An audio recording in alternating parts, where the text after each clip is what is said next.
ನನ್ನ ಹೆಸರು ದಿವ್ಯಾ. ನಾನು ಬಡ ಕುಟುಂಬಕ್ಕೆ ಸೇರಿದವಳಾಗಿದ್ದೆ. 2 ತಿಂಗಳ ಹಿಂದೆ ನಾನು ನಿಶ್ಚಿತಾರ್ಥ ಮಾಡಿಕೊಂಡು ಮಧ್ಯಮ ವರ್ಗದ ಕುಟುಂಬದಲ್ಲಿ ಮದುವೆಯಾಗುವಳಿದ್ದೆ. ಹುಡುಗನ ಹೆಸರು ಸುಭಾಷ್. ನನ್ನ ಮದುವೆಗೆ ನಾನು ತುಂಬ ಉತ್ಸುಕಳಾಗಿದ್ದೆ. ಪ್ರತಿ ಹುಡುಗಿಯು ತನ್ನ ಮದುವೆಯ ಬಗ್ಗೆ ತುಂಬ ಸಂತೋಷ ಪಡುತ್ತಾಳೆ ಮತ್ತು ಅದರ ಬಗ್ಗೆ ಕನಸು ಕಾಣಲು ಪ್ರಾರಂಭಿಸ್ತಾಳೆ. ನನ್ನ ಮದುವೆಗೆ ಶಾಪಿಂಗ್ನಲ್ಲಿ ನಿರತಳಾಗಿದ್ದರಿಂದ ನನಗೆ ತುಂಬ ಸಂತೋಷವಾಯಿತು.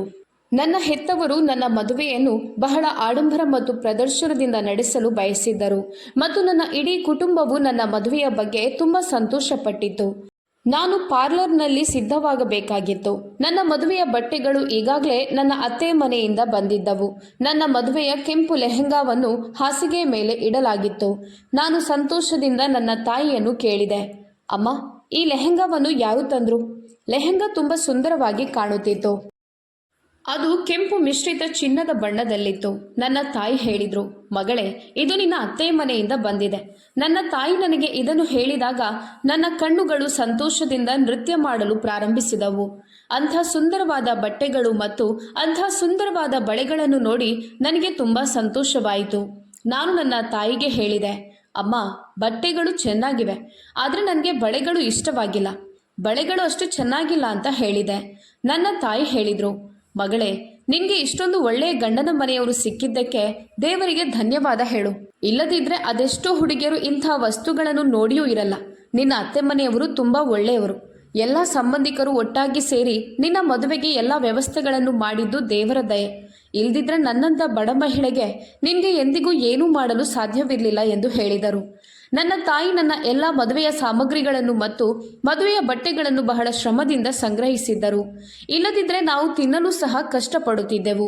ನಾನು ಒಳ್ಳೆಯ ಕುಟುಂಬದಲ್ಲಿ ಮದುವೆಯಾಗುತ್ತಿದ್ದೆ. ಆದ್ದರಿಂದ ನನ್ನ ತಾಯಿ ನನ್ನ ಮದುವೆಯನ್ನು ಸಾಧ್ಯವಾದಷ್ಟು ಚೆನ್ನಾಗಿ ಮಾಡಲು ಪ್ರಯತ್ನಿಸಿದರು. ನಾನು ದೇವರಿಗೆ ಧನ್ಯವಾದ ಹೇಳುತ್ತಿದ್ದೆ. ಯಾಕಂದರೆ ನನ್ನ ಮದುವೆಗೆ ಎಲ್ಲ ವ್ಯವಸ್ಥೆಗಳನ್ನು ಮಾಡಲಾಗಿದೆ ಮತ್ತು ನಾನು ಒಳ್ಳೆಯ ಕುಟುಂಬದಲ್ಲಿ ಮದುವೆಯಾಗುತ್ತಿರುವುದಕ್ಕೆ ನಾನು ತುಂಬ ಖುಷಿ ಪಡುತ್ತಿದ್ದೆ. ನನ್ನ ಮದುವೆಯಲ್ಲಿ ನಾನು ಅತ್ಯಂತ ಸುಂದರವಾಗಿ ಕಾಣುತ್ತಿದ್ದೆ. ನಾನು ಪಾರ್ಲರ್ನಲ್ಲಿ ಸಿದ್ಧಳಾದೆ ಮತ್ತು ಅದಕ್ಕಾಗಿ ನಾನು ಹಣವನ್ನು ಉಳಿಸಿದ್ದೆ. ಯಾಕಂದರೆ ಇದು ನನ್ನ ಆಸೆಯಾಗಿತ್ತು ಮತ್ತು ಪ್ರತಿಯೊಬ್ಬ ಹುಡುಗಿಯು ತನ್ನ ಮದುವೆಯಲ್ಲಿ ಅತ್ಯಂತ ಸುಂದರವಾಗಿ ಕಾಣಬೇಕೆಂದು ಬಯಸುತ್ತಾಳೆ. ಅಂತಿಮವಾಗಿ ನನ್ನ ಮದುವೆಗೆ ಸಮಯ ಬಂದಿತ್ತು. ನಾನು ಪಾರ್ಲರ್ನಿಂದ ಸಿದ್ಧಳಾದ ಮೇಲೆ ಮದುವೆಯ ಮಂಟಪವನ್ನು ತಲುಪಿದ್ದೆ. ನಾನು ತುಂಬ ಸುಂದರವಾಗಿ ಕಾಣುತ್ತಿದ್ದೆ. ನನ್ನ ಅತ್ತೆಯ ಮನೆಯಲ್ಲಿ ಕೇವಲ 3 ಜನರಿದ್ದರು. ನನ್ನ ಗಂಡ, ನನ್ನ ಅತ್ತೆ ಮತ್ತು ನನ್ನ ಮೈದುನ. ನನ್ನ ಮಾವ ಈಗಾಗಲೇ ನಿಧನರಾಗಿದ್ದರು ಮತ್ತು ನನ್ನ ಕುಟುಂಬದಲ್ಲಿ ನಾನು 8 ವರ್ಷದವಳಿದ್ದಾಗ ನನ್ನ ತಂದೆ ನಿಧನರಾಗಿದ್ದರು. ನನ್ನ ತಂದೆಯ ಸ್ನೇಹಿತನ ಸಹೋದರಿ ನಮ್ಮ ಮದುವೆಯನ್ನು ನಿಶ್ಚಿತಗೊಳಿಸಿದ್ದರು.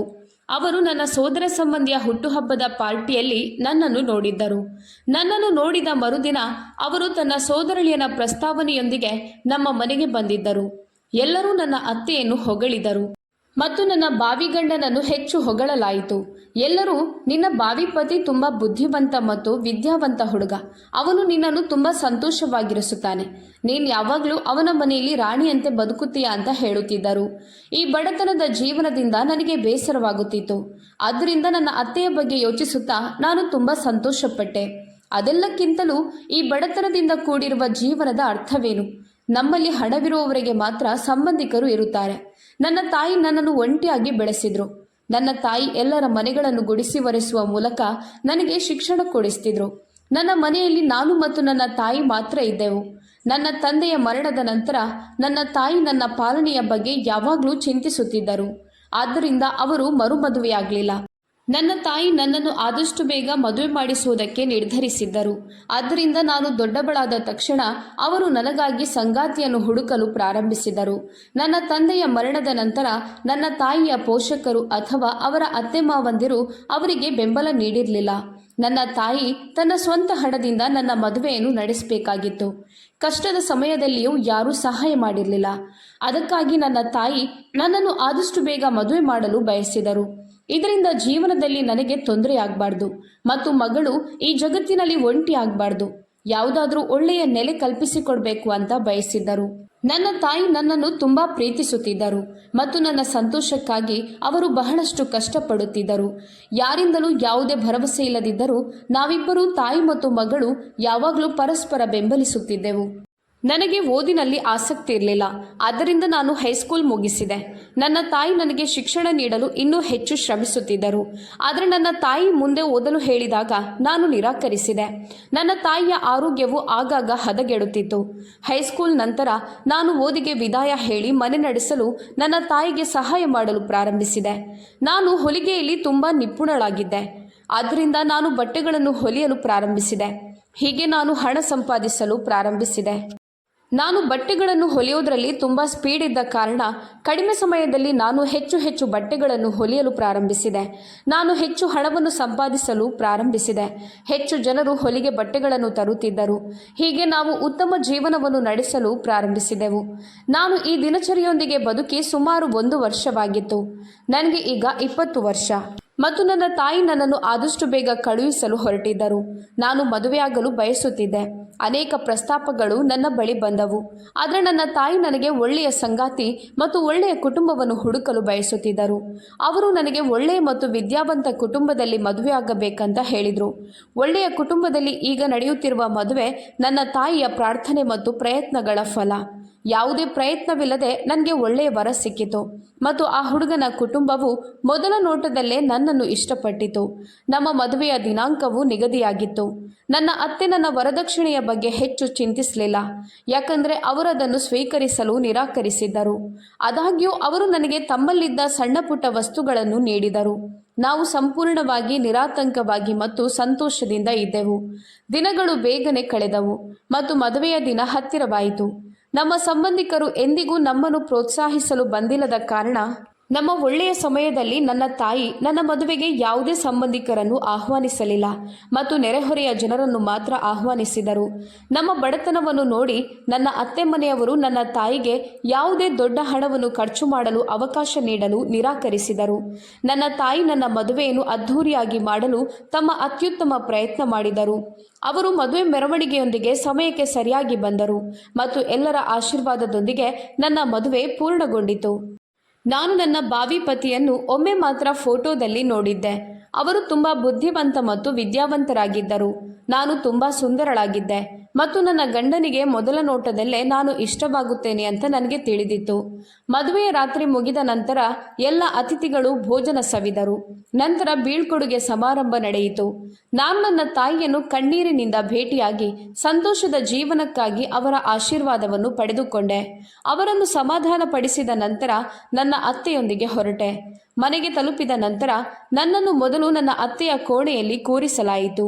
ನಂತರ 2 ಅಥವಾ 3 ಆಚರಣೆಗಳನ್ನು ಮಾಡಲಾಯಿತು. ಕೆಲವು ಆಚರಣೆಗಳ ಬಗ್ಗೆ ನನಗೆ ತಿಳಿದಿರಲಿಲ್ಲ, ಆದರೆ ಇತರವುಗಳ ಬಗ್ಗೆ ನನಗೆ ತಿಳಿದಿತ್ತು. ನಾನು ಸಾಕಷ್ಟು ದಣಿದಿದ್ದೆ, ಆದರೆ ಸಂತೋಷದಿಂದ ಎಲ್ಲರ ನಡುವೆ ಕುಳಿತಿದ್ದೆ. ಎಲ್ಲ ಆಚರಣೆಗಳನ್ನು ಚೆನ್ನಾಗಿ ಮಾಡುತ್ತಿದ್ದೆ, ಯಾಕಂದರೆ ನಾನು ಮೊದಲ ದಿನದ ವಧುವಾಗಿದ್ದೆ. ನಾನು ನನ್ನ ಅತ್ತೆಯ ವಿರುದ್ಧ ಹೋಗಿ ಅವರನ್ನು ಅಸಮಾಧಾನಗೊಳಿಸಲು ಬಯಸಲಿಲ್ಲ. ನಾನು ಸದ್ದಿಲ್ಲದೆ ಕುಳಿತು ಅವರು ಸೂಚಿಸಿದಂತೆ ಎಲ್ಲ ಆಚರಣೆಗಳನ್ನು ಮಾಡಿದೆ. ಇದಾದ ನಂತರ ನನ್ನ ಅತ್ತೆ ನನ್ನನ್ನು ನನ್ನ ಗಂಡನ ಕೋಣೆಗೆ ಕರೆದೊಯ್ದರು ಮತ್ತು ಈಗ ನಾನು ಈ ಕೋಣೆಯಲ್ಲಿ ಇರಬೇಕಾಯಿತು. ಕೋಣೆಯ ಸುತ್ತಲೂ ಹೂವಿನ ಹಾಸಿಗೆಗಳು ಇತ್ತು ಮತ್ತು ಅಲಂಕಾರಗಳು ತುಂಬ ಚೆನ್ನಾಗಿದ್ದವು. ನಾನು ತುಂಬ ದಣಿದಿದ್ದೆ. ನನ್ನ ಅತ್ತೆ ನನ್ನನ್ನು ಹಾಸಿಗೆಯ ಮೇಲೆ ಕುಳಿತುಕೊಳ್ಳಲು ಕೇಳಿಕೊಂಡರು ಮತ್ತು ನನ್ನ ಲೆಹೆಂಗಾ ಸುತ್ತಲೂ ಹರಡಿತು. ನಾನು ಸಿನಿಮಾ ನಾಯಕಿಯಂತೆ ಕಾಣುತ್ತಿದ್ದೆ ಮತ್ತು ನನ್ನ ಹೃದಯದಲ್ಲಿ ವಿಚಿತ್ರವಾದ ಆತಂಕವು ಏರುತ್ತಿತ್ತು. ನನ್ನ ಗಂಡನ ಬರುವಿಕೆಗೆ ಕಾಯುತ್ತಾ ಇದ್ದೆ. ಕಾಯುವಿಕೆ ಕ್ರಮೇಣ ಹೆಚ್ಚಾಯಿತು, ಯಾಕಂದರೆ ನಾನು 1 ಗಂಟೆಯಿಂದ ಹಾಸಿಗೆಯ ಮೇಲೆ ಕುಳಿತಿದ್ದೆ ಮತ್ತು ನನ್ನ ಗಂಡ ಕೋಣೆಗೆ ಬರುವ ಯಾವುದೇ ಲಕ್ಷಣವೂ ಕಾಣಲಿಲ್ಲ. ನನ್ನ ಮದುವೆಯಾದಾಗಿನಿಂದ ನನ್ನ ಗಂಡ ನನ್ನೊಂದಿಗೆ ಮಾತನಾಡಿರಲಿಲ್ಲ, ಮಾತನಾಡುವ ಪ್ರಯತ್ನವಿಲ್ಲದೆ ಇದ್ದರು. ಅವರ ಧ್ವನಿಯನ್ನು ಸಹ ನಾನು ಕೇಳಿರಲಿಲ್ಲ. ಇದು ನನಗೆ ತುಂಬ ಆಶ್ಚರ್ಯವಾಯಿತು. ನಾನು ಸುಮಾರು 2-3 ಗಂಟೆಗಳ ಕಾಲ ಹೀಗೆ ಕುಳಿತಿದ್ದೆ. ನಾನು ಕಾದು ಸ್ವಲ್ಪ ಸಮಯವಾಗುವಾಗ ನಿದ್ರೆಗೆ ಜಾರಿದೆ. ನಾನು ಇದ್ದಕ್ಕಿದ್ದಂತೆ ಎಚ್ಚರವಾದಾಗ ನನ್ನ ಗಂಡ ಕೋಣೆಯಲ್ಲಿ ಇರಲಿಲ್ಲ. ನಾನು ಕಣ್ಣು ಮುಚ್ಚಿ ಯೋಚಿಸಲು ಪ್ರಾರಂಭಿಸಿದೆ. ಎಷ್ಟು ಸಮಯವಾಯಿತು ಅಂತ ನನಗೆ ತಿಳಿದಿಲ್ಲ. ಇದ್ದಕ್ಕಿದ್ದಂತೆ ಬಾಗಿಲು ತೆರೆಯುವ ಶಬ್ದವು ನನ್ನ ಕಣ್ಣುಗಳನ್ನು ತೆರೆಯುವಂತೆ ಮಾಡಿತು. ನಾನು ಕೋಣೆಯ ಸುತ್ತಲೂ ನೋಡಿದೆ. ಒಳಗೆ ಯಾರೂ ಕಾಣಲಿಲ್ಲ. ಅದು ನನಗೆ ಆಶ್ಚರ್ಯವನ್ನುಂಟು ಮಾಡಿತು. ನಾನು ಬಾಗಿಲಿನ ಕಡೆಗೆ ನೋಡಿದಾಗ ನನ್ನ ಗಂಡ ತೆರೆದ ಬಾಗಿಲಿನ ಮೂಲಕ ಒಳಗೆ ಬರುತ್ತಿರುವುದನ್ನು ನೋಡಿ ನನಗೆ ಆಘಾತವಾಯಿತು. ಆದರೆ ನನ್ನ ಆಶ್ಚರ್ಯಕ್ಕೆ ಇನ್ನೊಂದು ಕಾರಣವೆಂದರೆ ನನ್ನ ಗಂಡನೊಂದಿಗೆ ಒಬ್ಬಳು ಹುಡುಗಿ ಕೂಡ ಕೋಣೆಗೆ ಪ್ರವೇಶಿಸಿದ್ದಳು. ಅವಳು ಸಂಪೂರ್ಣವಾಗಿ ಹುಚ್ಚಿಯಂತೆ ಕಾಣುತ್ತಿದ್ದಳು ಮತ್ತು ಅವಳ ವರ್ತನೆ ಸಹ ಹುಚ್ಚಿಯಂತೆ ಕಾಣುತ್ತಿದ್ದವು. ಅವಳು ಹಳೆಯ ಮತ್ತು ಹರಿದ ಬಟ್ಟೆಗಳನ್ನು ಧರಿಸಿದ್ದಳು. ಅವಳು ಪದೇ ಪದೇ ತಲೆ ಕೆರೆಯುತ್ತಾ ಅಪರಿಚಿತಳಂತೆ ಕೋಣೆಯ ಸುತ್ತಲೂ ನೋಡುತ್ತಿದ್ದಳು.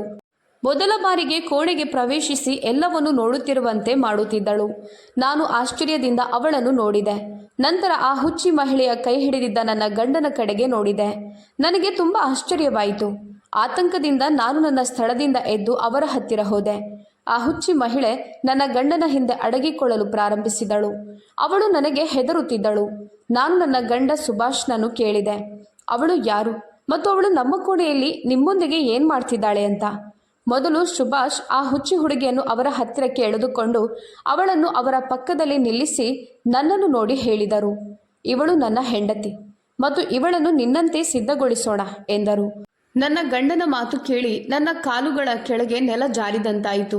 ನಾನಿವತ್ತು ಮದುವೆಯಾಗಿದ್ದೆ ಮತ್ತು ಇಂದು ಅವರು ಒಬ್ಬ ಹುಚ್ಚಿ ಮಹಿಳೆಯನ್ನು ನಮ್ಮ ಕೋಣೆಗೆ ಕರೆತಂದು ಇವಳು ನನ್ನ ಹೆಂಡತಿ ಮತ್ತು ನಿನ್ನಂತೆ ಇವಳನ್ನು ಸಿದ್ಧಪಡಿಸುವಂತ ಹೇಳುತ್ತಿದ್ದರು. ನನ್ನ ಕಣ್ಣಲ್ಲಿ ನೀರು ಬಂತು ಮತ್ತು ನಾನು ನನ್ನ ಗಂಡನಿಗೆ ಹೇಳಿದೆ, ನೀವು ಏನು ಹೇಳ್ತಿದ್ದೀರಾ? ಅವಳು ನಿಮ್ಮ ಹೆಂಡತಿಯಾಗಲು ಹೇಗೆ ಸಾಧ್ಯ? ನಾನು ಅವಳನ್ನು ಸಿದ್ಧಪಡಿಸಿ ನನ್ನ ಸ್ಥಾನದಲ್ಲಿ ಹೇಗೆ ಕೂರಿಸಲಿ? ನಾನು ನಿಮ್ಮ ಹೆಂಡತಿ. ಇಂದು ನಾವಿಬ್ಬರೂ ಮದುವೆಯಾಗಿದ್ದೇವೆ. ನಾವಿಬ್ಬರೂ ಒಟ್ಟಿಗೆ ಸುತ್ತು ಬಂದಿದ್ದೇವೆ ಮತ್ತು ನಿಮ್ಮ ಕೈಯಿಂದ ನಾನು ಸಿಂಧೂರ ಹಚ್ಚಿಕೊಂಡಿದ್ದೇನೆ. ಇಂದು ನಾವು ಎಲ್ಲರ ಮುಂದೆ ಮದುವೆಯಾಗಿದ್ದೇವೆ ಅಂತ ಹೇಳಿದೆ. ನಾನು ತುಂಬ ಆಘಾತಕ್ಕೊಳಗಾಗಿದ್ದೆ ಮತ್ತು ನನ್ನ ಗಂಡನಿಗೆ ಅಳುತ್ತಾ ಹೀಗೆ ಹೇಳುತ್ತಿದ್ದೆ. ನನ್ನ ಗಂಡ ನನ್ನನ್ನು ಕೋಪದಿಂದ ನೋಡಿ ಹೇಳಿದರು, ಇವಳು ನನ್ನ ಹೆಂಡತಿ ಮತ್ತು ನೀನವಳನ್ನು ನಿನ್ನಂತೆ ತಯಾರಿಗೊಳಿಸಬೇಕು. ನಂತರ ನೀನು ನನ್ನ ಕೋಣೆಯಿಂದ ಹೊರಗೆ ಹೋಗಬೇಕು.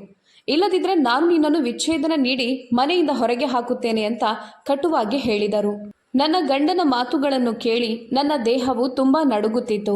ಮದುವೆಯಾದ ಮೊದಲ ರಾತ್ರಿಯೇ ನನ್ನ ಗಂಡನಿಂದ ಇಂತಹ ಮಾತುಗಳನ್ನು ಕೇಳಬೇಕಾಗುತ್ತದೆ ಅಂತ ನಾನು ನಿರೀಕ್ಷಿಸಿರಲಿಲ್ಲ. ಆ ಮಹಿಳೆ ಯಾರೆಂದು ನನಗೆ ತಿಳಿದಿರಲಿಲ್ಲ. ಹೊಸ ವಧುವಿನೊಂದಿಗೆ ನಾನು ಅಂಥ ಪರಿಸ್ಥಿತಿ ಯಾರಿಗೂ ಬಂದಿದ್ದು ಕೇಳಿರಲೂ ಇಲ್ಲ. ವಾಸ್ತವವಾಗಿ ಒಬ್ಬ ಗಂಡ ತನ್ನ ಹೊಸ ಹೆಂಡತಿಯನ್ನು ಭೇಟಿಯಾಗಲು ಮತ್ತು ಅವಳೊಂದಿಗೆ ಪ್ರೀತಿಯಿಂದ ಮಾತನಾಡಲು ತುಂಬ ಉತ್ಸುಕನಾಗುತ್ತಾನೆ. ನನ್ನ ಮದುವೆಯ ಮೊದಲ ರಾತ್ರಿಯೇ ನನ್ನ ಗಂಡ ಒಬ್ಬ ಹುಚ್ಚಿ ಮಹಿಳೆಯನ್ನು ನನ್ನ ಮುಂದೆ ತಂದು ಅವಳಿಗೆ ಬಟ್ಟೆ ಹಾಕಿಸಿ ಕೋಣೆಯಿಂದ ಹೊರಗೆ ಹೋಗುವಂತೆ ಹೇಳುತ್ತಾರೆ ಅಂತ ನಾನು ನಿರೀಕ್ಷಿಸಿರಲಿಲ್ಲ. ಹಾಗೆ ಮಾಡದಿದ್ದರೆ ನನಗೆ ವಿಚ್ಛೇದನ ನೀಡಿ ಮನೆಯಿಂದ ಹೊರಗೆ ಹಾಕುತ್ತೇನೆ ಅಂತ ಅವರು ಬೆದರಿಕೆ ಹಾಕಿದ್ದರು. ಅವರು ನನ್ನನ್ನು ಮನೆಯಿಂದ ಹೊರಗೆ ಹಾಕಿದ್ದರೆ ನನ್ನ ಜೀವನ ಹಾಳಾಗುತ್ತಿತ್ತು. ಮಾತ್ರವಲ್ಲ, ನನ್ನ ತಾಯಿಯು ಬದುಕಿದ್ದಾಗಲೇ ಸಾಯ್ತಿದ್ರು. ಯಾಕಂದರೆ ನನ್ನ ತಾಯಿ ತನ್ನ ಜವಾಬ್ದಾರಿಗಳನ್ನು ಪೂರೈಸಲು ಸಾಕಷ್ಟು ಸಮರ್ಪಣೆ ಮತ್ತು ಶ್ರಮದಿಂದ ನನ್ನ ಮದುವೆಯನ್ನು ಮಾಡಿದ್ದರು. ಈಗಾಗಲೇ ತುಂಬ ದುಃಖವನ್ನು ಸಹಿಸಿಕೊಂಡಿದ್ದ ನನ್ನ ತಾಯಿ ನನ್ನ ಮದುವೆ ಮುರಿಯುವುದನ್ನು ಸಹಿಸಿಕೊಳ್ಳೋದು ನನಗೆ ಇಷ್ಟವಿರಲಿಲ್ಲ. ನಾನು ಕಣ್ಣೀರಿನಿಂದ ತಲೆಯಾಡಿಸಿ ಆ ಹುಚ್ಚಿ ಮಹಿಳೆಯನ್ನು ಸಿದ್ಧಗೊಳಿಸಲು ಸಹಾಯ ಮಾಡಲು ಒಪ್ಪಿಕೊಂಡೆ. ನನಗೆ ಬೇಸರವಾಯಿತು ಮತ್ತು ನಾನು ಅಳುತ್ತಿದ್ದೆ. ನಾನು ಆ ಹುಚ್ಚಿ ಮಹಿಳೆಯನ್ನು ಸ್ನಾನಗೃಹಕ್ಕೆ ಕರೆದೊಯ್ದು ನನ್ನ ಬಟ್ಟೆಗಳನ್ನು ಅವಳಿಗೆ ತೊಡಿಸಿದ್ದೆ. ನನ್ನ ಅತ್ತೆ ನನ್ನ ಮದುವೆಗೆ ಕೊಟ್ಟಿದ್ದ ಅದೇ ಕೆಂಪು ಲೆಹೆಂಗಾ ಆಗಿತ್ತು. ಆದರೆ ಈಗ ಅದು ಆ ಹುಚ್ಚಿ ಮಹಿಳೆಯ ಪಾಲಾಗಿತ್ತು. ಅವಳು ನನ್ನಷ್ಟು ಸುಂದರವಾಗಿರಲಿಲ್ಲ, ಆದರೆ ಅವಳ ಅದೃಷ್ಟ ನನ್ನದಕ್ಕಿಂತ ಉತ್ತಮವಾಗಿತ್ತು. ಅವಳಿಗೆ ನನ್ನ ಬಟ್ಟೆಗಳನ್ನು ತೊಡಿಸಿದ ನಂತರ ನಾನವಳ ಹಳೆಯ ಹರಿದ ಬಟ್ಟೆಗಳನ್ನು ಹಾಕಿಕೊಂಡು ಹೊರಗೆ ಹೋದೆ. ನನ್ನ ಗಂಡ ಹಾಸಿಗೆ ಮೇಲೆ ಕುಳಿತು ನನ್ನನ್ನು ನೋಡುತ್ತಿದ್ದರು. ನಾನು ಆ ಹುಚ್ಚಿ ಮಹಿಳೆಯನ್ನು ಡ್ರೆಸ್ಸಿಂಗ್ ಟೇಬಲ್ ಮುಂದಿನ ಸ್ಟೂಲ್ ಮೇಲೆ ಕೂರಿಸಿ ನಂತರ ಅವಳ ಮೇಕಪ್ ಮಾಡಲು ಪ್ರಾರಂಭಿಸಿದೆ. ನಂತರ ಅವಳ ಕೂದಲನ್ನು ಬಾಚಿದೆ. ಸ್ವಲ್ಪ ಸಮಯದ ಹಿಂದೆ ನಾನು ಧರಿಸಿದ್ದ ಎಲ್ಲ ಆಭರಣಗಳನ್ನು ಅವಳಿಗೆ ಹಾಕಿದೆ. ಭಯ ಮತ್ತು ಆತಂಕದಿಂದ ನನ್ನ ಕೈಗಳು ತುಂಬ ನಡುಗುತ್ತಿತ್ತು. ಅದೇ ಸಮಯದಲ್ಲಿ ನನಗೆ ತುಂಬ ಗೊಂದಲವಾಯಿತು. ಆ ಹುಚ್ಚಿ ಹುಡುಗಿ ನನಗೆ ಯಾಕೆ ಶತ್ರುವಿನಂತೆ ಕಾಣುತ್ತಿದ್ದಾಳೆ ಅಂತ ನನಗೇನೆ ತಿಳಿದಿರಲಿಲ್ಲ. ಸ್ವಲ್ಪ ಸಮಯದ ಹಿಂದೆ ಹುಚ್ಚಿಯಾಗಿ ಮತ್ತು ಕೊಳಕಾಗಿ ಕಾಣುತ್ತಿದ್ದ ಅದೇ ಹುಡುಗಿ ಸಿದ್ಧಗೊಳಿಸಿದ ನಂತರ ನಾನು ಹತ್ತಿರದಿಂದ ನೋಡಿದಾಗ ಅವಳು ತುಂಬ ಮುದ್ದಾಗಿ ಮತ್ತು ಸುಂದರವಾಗಿ ಕಾಣುತ್ತಿದ್ದಳು. ಅವಳನ್ನು ನೋಡಿದಾಗ ನನ್ನ ಗಂಡ ನನಗೆ ತಿಳಿದಿಲ್ಲದ ಇನ್ನೊಬ್ಬ ಅಪರಿಚಿತ ಮತ್ತು ಹುಚ್ಚಿ ಮಹಿಳೆಗೆ ನನ್ನ ಸ್ಥಾನವನ್ನು ನೀಡುತ್ತಿದ್ದಾನೆ ಅಂತ ಭಾವಿಸಿ ನನಗೆ ಇನ್ನಷ್ಟು ಅಳಬೇಕೆನಿಸಿತು. ಆ ಹುಚ್ಚಿ ಮಹಿಳೆ ತುಂಬ ಉತ್ಸುಕಳಾಗಿದ್ದಳು. ತನ್ನ ಬಟ್ಟೆ ಮತ್ತು ಆಭರಣಗಳಿಗೆ ಹುಚ್ಚಿಯಂತೆ ಪ್ರತಿಕ್ರಿಯಿಸುತ್ತಿದ್ದಳು. ಕನ್ನಡಿಯಲ್ಲಿ ತನ್ನನ್ನು ನೋಡಿ ಸಂತೋಷಪಟ್ಟಳು ಮತ್ತು ಚಪ್ಪಾಳೆ ತಟ್ಟುತ್ತಿದ್ದಳು. ಅಂದರೆ ಅವಳು ಸಿದ್ಧಳಾಗಿದ್ದಳು ಮತ್ತು ಸುಂದರವಾಗಿ ಕಾಣುತ್ತಿರುವುದು ಅವಳಿಗೆ ಇಷ್ಟವಾಗಿತ್ತು. ತಯಾರಾದ ನಂತರ ನಾನು ನನ್ನ ಗಂಡನನ್ನು ನೋಡಿದೆ ಮತ್ತು ಅವರು ತಲೆಯಾಡಿಸಿ ಹಾಸಿಗೆಯಿಂದ ಎದ್ದು ಹತ್ತಿರ ಬಂದು ಅವಳನ್ನು ಹತ್ತಿರದಿಂದ ನೋಡಲು ಪ್ರಾರಂಭಿಸಿದರು. ನಂತರ ನನ್ನನ್ನು ನೋಡುತ್ತಾ ಅವರು ನನ್ನನ್ನು ಹೊರಹೋಗುವಂತೆ ಸನ್ನೆ ಮಾಡಲು ಪ್ರಾರಂಭಿಸಿದರು. ನಾನು ಹೊರಗೆ ಬಂದೆ. ಆ ಹುಚ್ಚಿ ಹುಡುಗಿಯ ಸ್ಕಾರ್ಫನ್ನು ನನ್ನ ತಲೆಯ ಮೇಲೆ ಸುತ್ತಿಕೊಂಡೆ. ನಾನು ನನ್ನ ಮೇಕಪ್ ಅನ್ನು ಸಹ ತೆಗೆದಿದ್ದೆ. ನನ್ನ ಮುಖ ಸ್ವಚ್ಛವಾಗಿತ್ತು. ನಾನು ಹಳೆಯ ಬಟ್ಟೆಗಳನ್ನು ಧರಿಸಿದ್ದೆ. ಯಾರಾದರೂ ನನ್ನನ್ನು ನೋಡಿದ್ದರೆ ನಾನು ಸ್ವಲ್ಪ ಸಮಯದ ಹಿಂದೆ ಈ ಮನೆಗೆ ಬಂದ ಅದೇ ವಧು ಅಂತ ಅವರು ನಂಬಲಾರರು. ಆ ಸಮಯದಲ್ಲಿ ನಾನು ನನ್ನ ಪತಿ ಕರೆತಂದಿದ್ದ ಹುಚ್ಚಿ ಮಹಿಳೆಯಂತೆ ಕಾಣುತ್ತಿದ್ದೆ. ಅಂದರೆ ಈಗ ನಾನು ಹುಚ್ಚಿಯಂತೆ ಕಾಣುತ್ತಿದ್ದೆ. ಮನೆ ಕೂಡ ನನಗೆ ಪರಿಚಯವಿರಲಿಲ್ಲ. ನಾನು ಇಲ್ಲಿಗೆ ಬಂದದ್ದು ಮೊದಲ ಬಾರಿಗೆ. ನಾನು ನನ್ನ ಕೋಣೆಯಿಂದ ಹೊರಬಂದು ಬಾಗಿಲಿನ ಹೊರಗೆ ಕುಳಿತಿದ್ದೆ. ಈ ರಾತ್ರಿಯ ಸಮಯದಲ್ಲಿ ಎಲ್ಲಿಗೆ ಹೋಗಬೇಕೆಂದು ನನಗೆ ತಿಳಿದಿರಲಿಲ್ಲ. ನಾನು ಯಾರದ್ದಾದರೂ ಕೋಣೆಗೆ ಹೋಗುತ್ತಿದ್ದರೆ ಈ ಸ್ಥಿತಿಯಲ್ಲಿ ನನ್ನ ಕೋಣೆಯ ಹೊರಗೆ ನಾನು ಏನು ಮಾಡುತ್ತಿದ್ದೇನೆ ಅಂತ ಅವರು ಕೇಳ್ತಿದ್ರು. ವಿಚ್ಛೇದನದ ಭಯ ನನ್ನನ್ನು ನಿಲ್ಲಿಸಿತ್ತು. ಹಾಗಾಗಿ ನಾನು ಸದ್ದಿಲ್ಲದೆ ಬಂದು ನನ್ನ ಗಂಡನ ಕೋಣೆಯ ಹೊರಗೆ ಕುಳಿತು ನನ್ನ ಮುಖವನ್ನು ನನ್ನ ಸ್ಕಾರ್ಫ್ನಿಂದ ಬಿಗಿಯಾಗಿ ಮುಚ್ಚಿಕೊಂಡೆ. ಒತ್ತಡದಿಂದ ನನಗೆ ನಿದ್ರೆ ಬರಲಿಲ್ಲ. ಅದಕ್ಕಾಗಿ ನಾನು ಇನ್ನೂ ಎಚ್ಚರವಾಗಿದ್ದೆ. ನಾನಿನ್ನೂ ಅಲ್ಲೇ ಕುಳಿತಿದ್ದೆ. ಇದ್ದಕ್ಕಿದ್ದಂತೆ ಯಾರೋ ಬರುವ ಶಬ್ದ ಕೇಳಿಸ್ತು. ನಾನು ಗಾಬರಿಗೊಂಡು ಆ ದಿಕ್ಕಿನಲ್ಲಿ ನೋಡಿದೆ. ನನ್ನ ಮೈದುನ ಮುಂಭಾಗದಿಂದ ಬರುತ್ತಿದ್ದ. ನಾನು ಬಾಗಿಲಿನ ಹೊರಗೆ ಕುಳಿತಿದ್ದುದನ್ನು ನೋಡಿ ಅವನು ಗಾಬರಿಗೊಂಡ. ಸ್ವಲ್ಪ ಸಮಯದ ನಂತರ ಏನೂ ಮಾತನಾಡದೆ ಅವನು ನನ್ನನ್ನು ಹಿಡಿದು ತನ್ನೊಂದಿಗೆ ಕರೆದುಕೊಂಡು ಹೋಗಲು ಪ್ರಾರಂಭಿಸಿದ. ನನ್ನ ಮುಖ ಮರೆಮಾಡಲ್ಪಟ್ಟಿದ್ದರಿಂದ ಅವನು ನನ್ನನ್ನು ನೋಡಲು ಸಾಧ್ಯವಾಗಲಿಲ್ಲ. ನಾನು ಅವನ ಮುಂದೆ ನನ್ನ ಕೈ ಮುಗಿದುಕೊಂಡೆ. ಆದರೆ ಅವನು ನನ್ನನ್ನು ಕೋಣೆಯೊಳಗೆ ಎಳೆದುಕೊಂಡು ಹೋಗಲು ಪ್ರಾರಂಭಿಸಿದ. ನಾನು ಬಾಯಿ ತೆರೆದಿದ್ದರೆ ನನಗೆ ಅವಮಾನವಾಗುತ್ತದೆ ಅಂತ ಭಯಪಟ್ಟು ಮೌನವಾಗಿ ಅವನನ್ನು ಹಿಂಬಾಲಿಸಿದೆ. ನಮ್ಮ ಮದುವೆಯ ಮೊದಲ ರಾತ್ರಿಯೇ ನನ್ನ ಗಂಡ ನನ್ನನ್ನು ಕೋಣೆಯಿಂದ ಹೊರಗೆ ಹಾಕಿದ್ದರು. ನನ್ನ ಮೈದುನ ಬಹುಶಃ ನಾನು ಆ ಹುಚ್ಚು ಮಹಿಳೆ ಅಂತ ಭಾವಿಸಿದ್ದನು ಮತ್ತು ಅವಳು ಯಾವುದೋ ರೀತಿಯಲ್ಲಿ ಅವನಿಗೆ ಸಂಬಂಧಪಟ್ಟವಳೆಂದು ನನಗೆ ಅನ್ನಿಸ್ತು. ಆದರೆ ಅದು ಏನು? ಈ ಪ್ರಶ್ನೆ ನನ್ನ ಮನಸ್ಸಿನಲ್ಲಿ ಮೂಡಿತ್ತು. ನನ್ನ ಮೈದುನ ನನ್ನನ್ನು ಕತ್ತಲೆಯಾದ ಕೋಣೆಗೆ ಕರೆದೊಯ್ದನು. ಬಹುಶಃ ಅದು ಮನೆಯ ಉಗ್ರಾಣವಾಗಿರ್ಬೋದು. ಅವನು ಮುಂದೆ ಹೋಗಿ ಲೈಟ್ ಆನ್ ಮಾಡಿದನು. ಇಲ್ಲಿಯವರೆಗೆ ನಾನು ನಿರಾಳಲಾಗಿದ್ದೆ. ಆದರೆ ಅವನು ನನ್ನನ್ನು ಹಗ್ಗದಿಂದ ಕಟ್ಟಿದ ನಂತರ ಇದ್ದಕ್ಕಿದ್ದಂತೆ ಹಳೆಯ ಬ್ರೆಡ್ ಮತ್ತು ತಣ್ಣನೆಯ ತರಕಾರಿಗಳನ್ನು ಕೆಲವು ಔಷಧಿಗಳೊಂದಿಗೆ ನನ್ನ ಮುಂದೆ ಇಟ್ಟಾಗ ನನ್ನ ಪ್ರಾಣವೇ ಹಾರಿ ಹೋದಂತಾಯಿತು. ಇದರರ್ಥ ಅವನು ಈ ತಿನಿಸುಗಳನ್ನು ಕೊಟ್ಟ ನಂತರ ನನಗೆ ಔಷಧಿಗಳನ್ನು ತಿನ್ನಿಸಲು ಹೊರಟಿದ್ದನು. ಅವು ಬಹುಶಃ ಆ ಹುಚ್ಚು ಮಹಿಳೆಯದ್ದಾಗಿರ್ಬೋದು ಮತ್ತು ನಾನು ಹುಚ್ಚಿಯಲ್ಲದ ಕಾರಣ ನಾನು ಈ ಔಷಧಿಗಳನ್ನು ಎಂದಿಗೂ ತಿನ್ನಲು ಸಾಧ್ಯವಿಲ್ಲ. ನನ್ನ ಒಂದು ಕಾಲು ಹಗ್ಗದಿಂದ ಕಟ್ಟಲಾಗಿತ್ತು. ಆದರೆ ನನ್ನ ಎರಡೂ ಕೈಗಳು ಮುಕ್ತವಾಗಿದ್ದವು. ಅವನು ಇದನ್ನು ತಿನ್ನು ಅಂತ ಹೇಳಿದನು. ಆದರೆ ನಾನು ನನ್ನ ತಲೆಯನ್ನು ತೀಕ್ಷ್ಣವಾಗಿ ಅಲ್ಲಾಡಿಸಿದೆ. ನಾನು ತಿನ್ನಲು ಬಯಸುವುದಿಲ್ಲ ಅಂತ ತಲೆ ಅಲ್ಲಾಡಿಸಿದೆ. ಆಗ ದುಪ್ಪಟ್ಟ ನನ್ನ ತಲೆಯಿಂದ ಬಿದ್ದು ಹೋಯಿತು. ಇದರಿಂದ ನನ್ನ ಮುಖ ಅವನ ಮುಂದೆ ಅನಾವರಣಗೊಂಡಿತು. ನನ್ನ ಮೈದುನ ಮುಖವನ್ನು ನೋಡಿದ ತಕ್ಷಣ ತುಂಬ ಆಘಾತಕ್ಕೊಳಗಾದನು ಮತ್ತು ಅಗಲವಾದ ಕಣ್ಣುಗಳಿಂದ ನನ್ನನ್ನು ನೋಡುತ್ತಾ ಅವನು ತುಂಬ ಆಶ್ಚರ್ಯದಿಂದ ಕಠಿಣ ಧ್ವನಿಯಲ್ಲಿ ನನ್ನನ್ನು ಕೇಳಿದನು. ಅವನ ಪ್ರಶ್ನೆಯನ್ನು ಕೇಳಿ ನಾನು ಅಳಲು ಪ್ರಾರಂಭಿಸಿದೆ. ಅವನು ಮುಂದೆ ಹೋಗಿ ನನ್ನ ಹಗ್ಗಗಳನ್ನು ಬಿಚ್ಚಿ ನನ್ನನ್ನು ಬೆಳೆಸಿದನು. ಅದರ ಮೇಲೆ ನಾನು ದುಪ್ಪಟ್ಟಾದಿಂದ ಸರಿಯಾಗಿ ಮುಚ್ಚಿಕೊಂಡೆ. ನಾನು ತುಂಬ ಅವಮಾನವನ್ನು ಎದುರಿಸುತ್ತಿದ್ದೆ ಮತ್ತು ನನ್ನ ಹೃದಯವು ರಕ್ತದ ಕಣ್ಣೀರಿನೊಂದಿಗೆ ಅಳುತ್ತಿತ್ತು. ನನ್ನ ಮೈದುನ ನನ್ನನ್ನು ಕೇಳಿದಾಗ ನಾನವನಿಗೆ ಅಳುತ್ತಾ ಎಲ್ಲವನ್ನು ಹೇಳಿದೆ. ಅದರ ಮೇಲೆ ನನ್ನ ಮೈದುನ ತಲೆಯನ್ನು ಹಿಡಿದು ಕುಳಿತು, ನೀವು ನಿಮ್ಮ ಕೋಣೆಯಿಂದ ಹೊರಗೆ ಬರಬಾರ್ದಿತ್ತು. ನೀವು ಅಣ್ಣನಿಗೆ ಭಯಪಟ್ಟು ಕೇವಲ ನಿಮ್ಮ ಕೋಣೆಯಿಂದ ಹೊರ ಬಂದಿಲ್ಲ. ನೀವು ಆ ಹುಚ್ಚು ಮಹಿಳೆಯನ್ನು ವಧುವನ್ನಾಗಿ ಮಾಡಿ ಇಲ್ಲಿಗೆ ಬಂದಿರುವಿರಿ. ಅದೂ ಅಲ್ಲದೆ ನೀವೇ ಹರಿದ ಬಟ್ಟೆ ಹಾಕಿರುವಿರಿ ಎಂದು ಹೇಳಿದನು. ನಾನು ನನ್ನ ಹಳೆಯ ಬಟ್ಟೆಗಳನ್ನು ಧರಿಸಿ ನನ್ನ ಮೈದುನನಿಗೆ ಹೇಳಿದೆ, ನಿನ್ನ ಅಣ್ಣ ನನಗೆ ವಿಚ್ಛೇದನ ನೀಡಿ ಮನೆಯಿಂದ ಹೊರಗೆ ಹಾಕುವುದಾಗಿ ಬೆದರಿಕೆ ಹಾಕಿದ್ದಾರೆ. ನಾನು ಬಡ ಹುಡುಗಿ ಆಗಿರ್ಬೋದು, ಆದರೆ ನನ್ನ ತಾಯಿ ನನ್ನ ವಿಚ್ಛೇದನದ ಬಗ್ಗೆ ಕೇಳಿದರೆ ಸಾಯ್ತಿದ್ರು. ಅದಕ್ಕಾಗಿಯೇ ನಾನು ನಿನ್ನ ಅಣ್ಣ ಹೇಳಿದ ಎಲ್ಲದಕ್ಕೂ ಒಪ್ಪಿಕೊಂಡೆ. ನನ್ನ ಮಾತು ಕೇಳಿದ ನಂತರ ಅವನು ನನ್ನನ್ನು ಸಮಾಧಾನಪಡಿಸಿದನು. ಆಳವಾದ ಉಸಿರನ್ನು ತೆಗೆದುಕೊಂಡನು. ನಂತರ ಅವನನ್ನು ಹಿಂಬಾಲಿಸುವಂತೆ ಸನ್ನೆ ಮಾಡಿ ಹೊರಟು ಹೋದನು. ನಾನು ಭಯಭೀತಳಾಗಿ ಮತ್ತು ಮುಜುಗರದಿಂದ ನನ್ನ ಮೈದುನನನ್ನು ಹಿಂಬಾಲಿಸಿ ದೂರದಲ್ಲಿರುವ ಕೋಣೆಗೆ ಹೋದೆ. ಅಲ್ಲಿ ಅತ್ತೆ ನನ್ನ ಮುಂದೆ ಹಾಸಿಗೆ ಮೇಲೆ ಮಲಗಿರುವುದನ್ನು ನಾನು ನೋಡಿದೆ. ಅದಾದ ನಂತರ ನನ್ನ ಮೈದುನ ಅವರನ್ನು ಎಬ್ಬಿಸಿದನು.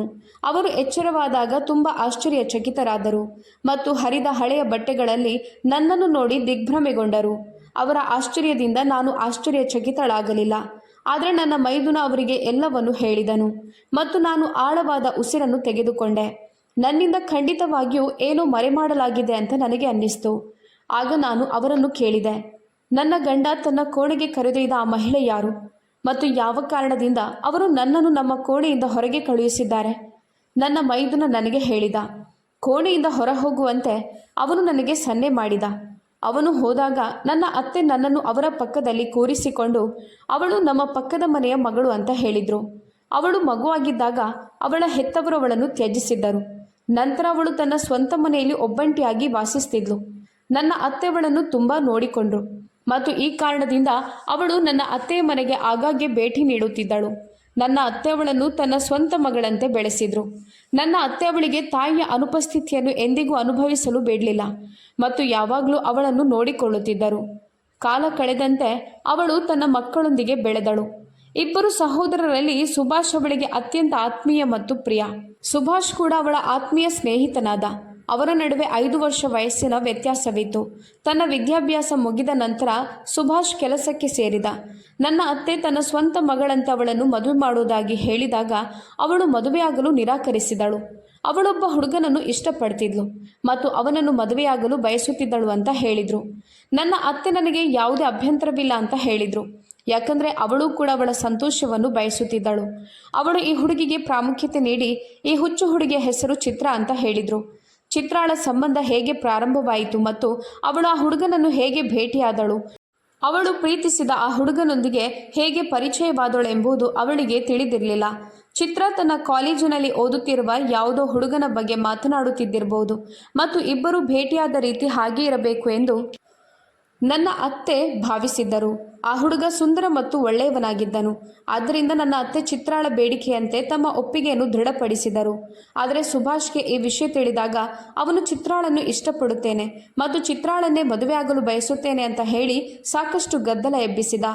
ಸುಭಾಷ್ ಮದುವೆಯಾದರೆ ಚಿತ್ರಾಳನ್ನೇ ಮದುವೆ ಆಗುತ್ತೇನೆ ಅಂತ ದೃಢ ನಿಶ್ಚಯದಿಂದ ಹೇಳಿದ್ದ. ನನ್ನ ಅತ್ತೆಗೂ ಇದರಲ್ಲಿ ಯಾವುದೇ ಸಮಸ್ಯೆ ಇರಲಿಲ್ಲ. ಬದಲಾಗಿ ತನ್ನ ಮಗ ತಾನು ಹಲವು ವರ್ಷಗಳಿಂದ ಪರಿಚಿತಳಾಗಿದ್ದ ಮತ್ತು ತಾನು ಸ್ವತಃ ಬೆಳೆಸಿದ ಹುಡುಗಿಯನ್ನು ಇಷ್ಟಪಡುತ್ತಾನೆ ಅಂತ ಸಂತೋಷಪಟ್ಟರು ಮತ್ತು ಅವನು ಚಿತ್ರಾಳನ್ನು ತುಂಬ ಪ್ರೀತಿಸ್ತಾಳೆ ಅಂತ ತಿಳಿದು ಅವರು ದುಪ್ಪಟ್ಟು ಸಂತೋಷಪಟ್ಟರು. ಆದರೆ ಸುಭಾಷ್ ಚಿತ್ರಾಳನ್ನು ತುಂಬ ಪ್ರೀತಿಸ್ತಾನೆ ಅಂತ ಚಿತ್ರಾಳಿಗೆ ತಿಳಿದಾಗ ಬಹುಶಃ ಚಿತ್ರ ಇದನ್ನು ಸಹಿಸಲು ಸಾಧ್ಯವಾಗದೆ ತಮ್ಮ ಕುಟುಂಬವನ್ನು ದ್ವೇಷಿಸಬಹುದು ಅಂತ ಯೋಚಿಸಿ ಅವರು ಈ ಬಗ್ಗೆ ಚಿತ್ರಾಳಿಗೆ ಏನನ್ನೂ ಹೇಳಲಿಲ್ಲ ಮತ್ತು ಚಿತ್ರ ಮದುವೆಗೆ ಸಿದ್ಧವಾಗಿಲ್ಲ. ಸುಭಾಷ್ನನ್ನು ಮದುವೆಯಾಗಲು ಬಯಸುವುದಿಲ್ಲ ಅಂತ ಹೇಳುವ ಮೂಲಕ ಸುಭಾಷ್ನನ್ನು ಸುಮ್ಮನಾಗಿಸಿದ್ದರು. ಇದನ್ನು ಕೇಳಿದ ಸುಭಾಷ್ ಕೂಡ ಮೌನನಾದ ಮತ್ತು ವ್ಯವಹಾರಕ್ಕಾಗಿ ಕೆಲವು ದಿನಗಳವರೆಗೆ ತಮ್ಮ ನಗರವನ್ನು ತೊರೆದನು. ಚಿತ್ರಾಳ ಮದುವೆಗೆ ಸಹ ಹಾಜರಾಗಲಿಲ್ಲ. ಹುಡುಗನ ಕುಟುಂಬವು ಮದುವೆಗೆ ತುಂಬ ಉತ್ಸುಕವಾಗಿದ್ದರಿಂದ ಚಿತ್ರ ಶೀಘ್ರದಲ್ಲೇ ಆ ಹುಡುಗನನ್ನು ಮದುವೆಯಾದಳು. ಚಿತ್ರಾಳನ್ನು ದೂರ ಕಳುಹಿಸಿದ ನಂತರ ಸುಭಾಷ್ನ ತಾಯಿಗೆ ತುಂಬ ಸಮಾಧಾನವಾಯಿತು. ಆದರೆ ಕ್ರಮೇಣ ಚಿತ್ರಾಳ ಮದುವೆಯಾಗಿ ಕೇವಲ 2 ತಿಂಗಳುಗಳು ಕಳೆದಿದ್ದವು.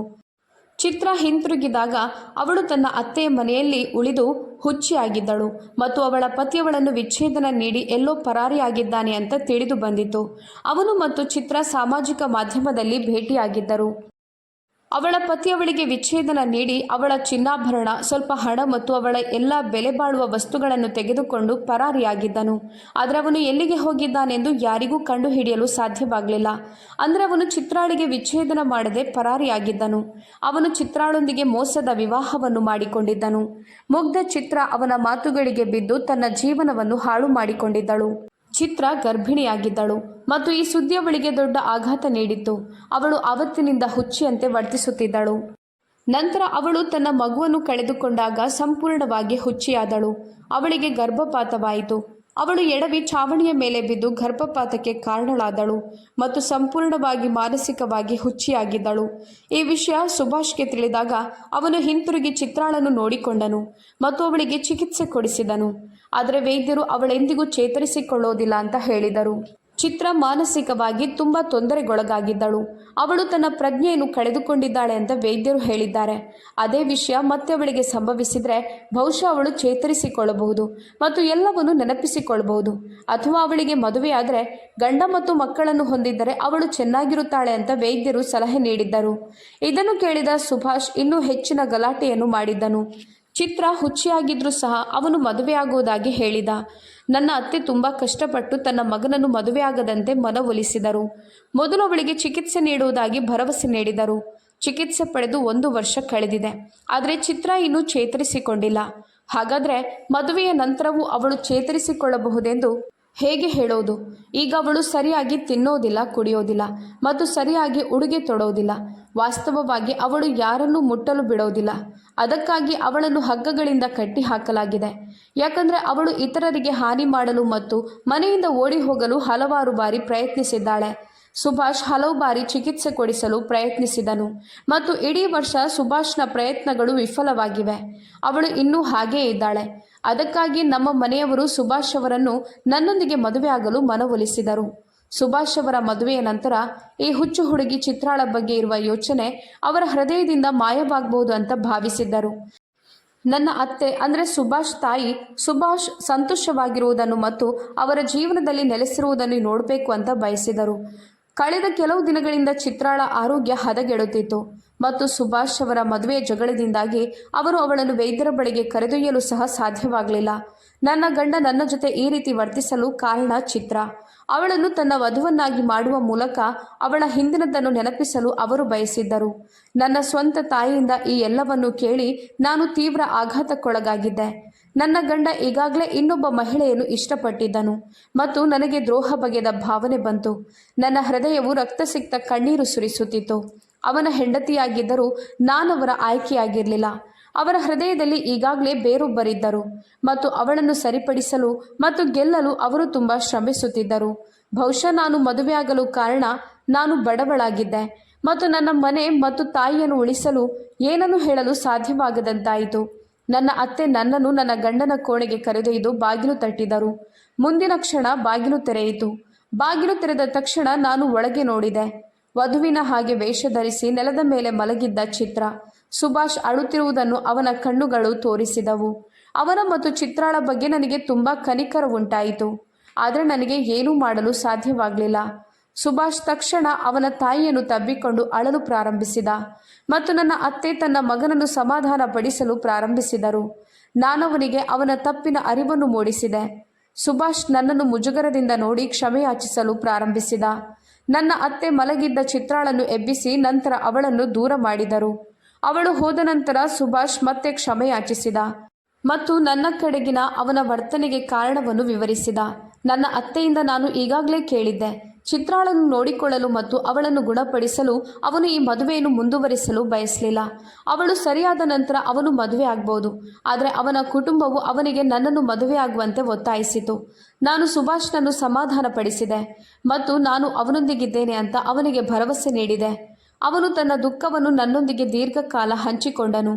ಶೀಘ್ರದಲ್ಲೇ ಅವನ ಹೃದಯದಲ್ಲಿ ನನ್ನ ಸ್ಥಾನವನ್ನು ಕಂಡುಕೊಳ್ಳುತ್ತೇನೆ ಅಂತ ನನಗೆ ವಿಶ್ವಾಸವಿತ್ತು.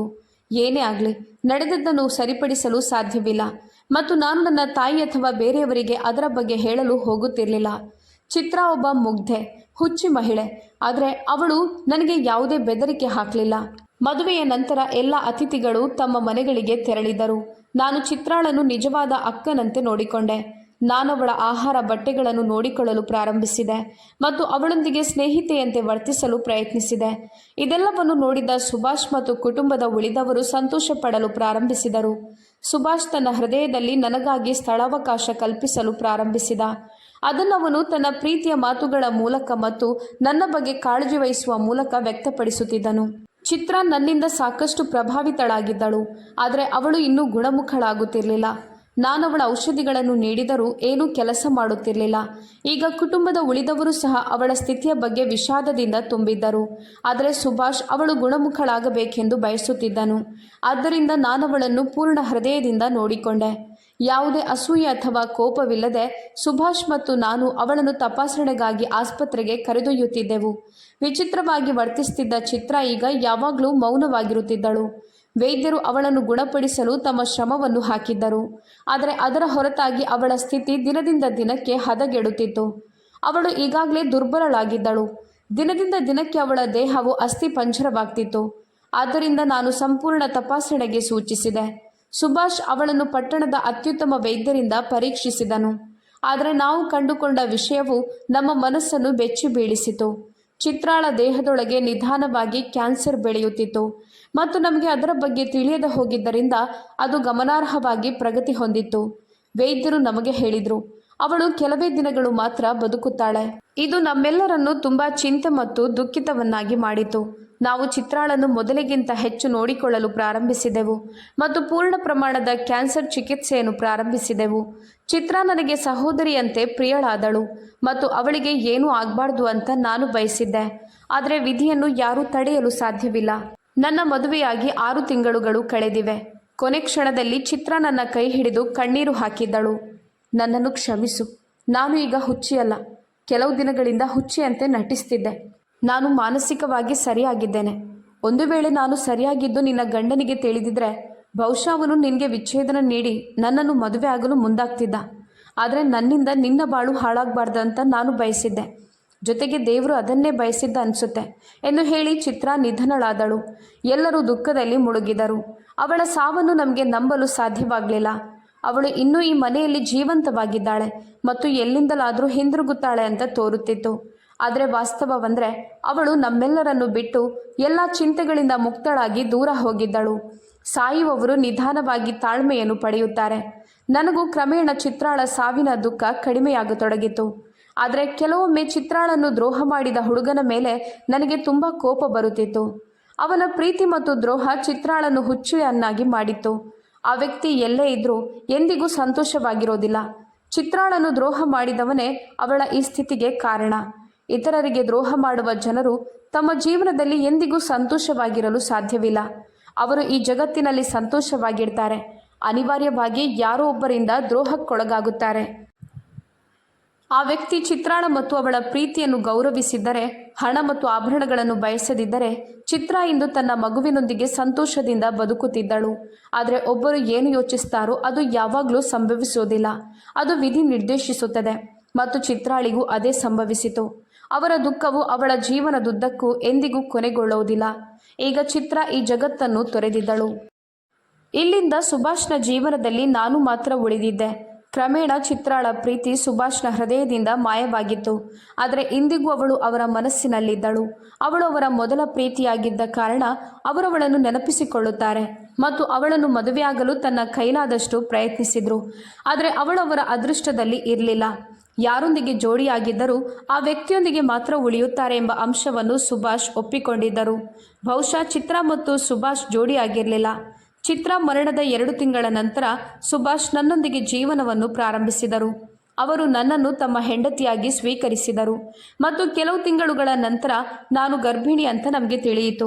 ನಮ್ಮ ಜೀವನವು ತುಂಬ ಸಂತೋಷದಿಂದ ಸಾಗುತ್ತಿತ್ತು ಮತ್ತು ನಂತರ ನಾನು ಮಗಳಿಗೆ ಜನ್ಮ ನೀಡಿದೆ. ಸುಭಾಷ್ ನನ್ನ ಮಗಳಿಗೆ ಚಿತ್ರ ಎಂದು ಹೆಸರಿಟ್ಟರು. ಅವಳನ್ನು ನೋಡಿ ನನ್ನ ಪತಿ ಹಗಲು ರಾತ್ರಿ ಸಂತೋಷವಾಗಿದ್ದಾರೆ ಮತ್ತು ನಾನು ಈಗ ನನ್ನ ಕುಟುಂಬದಲ್ಲಿ ತುಂಬ ಸಂತೋಷವಾಗಿದ್ದೇನೆ. ಆದರೆ ಇಂದಿಗೂ ನಾನು ಚಿತ್ರಾಳನ್ನು ತುಂಬ ಮಿಸ್ ಮಾಡಿಕೊಳ್ಳುತ್ತೇನೆ. ಸ್ನೇಹಿತರೆ, ನೀವು ಈ ವಿಡಿಯೋವನ್ನು ಹೇಗೆ ಇಷ್ಟಪಟ್ಟಿದ್ರಿ ಅಂತ ಕಾಮೆಂಟ್ ಮೂಲಕ ನಮಗೆ ತಿಳಿಸಿ. ವಿಡಿಯೋವನ್ನು ಲೈಕ್ ಮಾಡಿ, ಶೇರ್ ಮಾಡಿ. ನಮ್ಮ ಚಾನಲ್ನ ಸಬ್ಸ್ಕ್ರೈಬ್ ಮಾಡದಿದ್ದಲ್ಲಿ ದಯವಿಟ್ಟು ಸಬ್ಸ್ಕ್ರೈಬ್ ಮಾಡಿ ನಮಗೆ ಸಪೋರ್ಟ್ ಮಾಡಿ. ಧನ್ಯವಾದಗಳು.